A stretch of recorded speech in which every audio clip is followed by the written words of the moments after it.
oferi încă o dată șansa de a regăsi clipele ce-au fost și s-au risipit și tot ceea ce împreună am clădit, portând mereu doar privirea ta.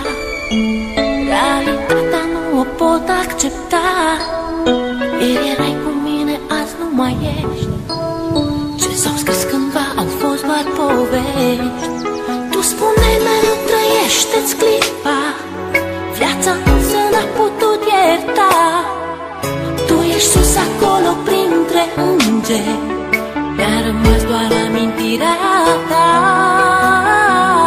Vei rămâne în gândul meu, la bine și la greu.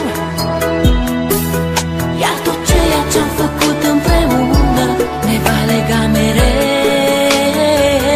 Vei rămâne în gândul meu, la bine și la greu. Iar tot ceea ce-am făcut împreună ne va lega mereu.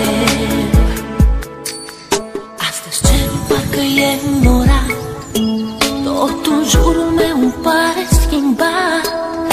Uneori viața e de neînțeles, ea nu iartă, iar tu nu ai de ales. Este ultimul tău drum, te-am pierdut, amintirea se așterne în trecut. Ieri erai un suflet nevinovat, astăzi îngerii din cer mi te-au luat.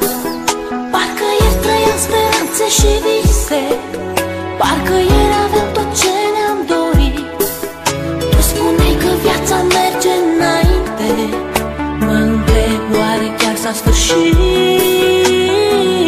Vei rămâne în gândul meu, la bine și la greu. Iar tot ceea ce-am făcut împreună ne va lega mereu. Vei rămâne în gândul meu, la bine și la greu. Iar tot ceea ce-am făcut împreună ne va lega mereu. Știu că mă auzi. Este poate ultima oară când te privesc în ochi, ultima oară când îți văd chipul, ultima oară când îți vorbesc. Lacrimile nu-ți pot șterge amintirea. Ai ales un drum pe care nu există suferință, nici durere.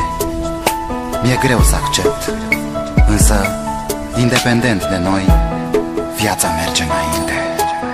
Parcă ieri trăiam speranțe și vise, parcă ieri aveam tot ce ne-am dorit. Tu spuneai că viața merge înainte, mă întreb oare chiar s-a sfârșit.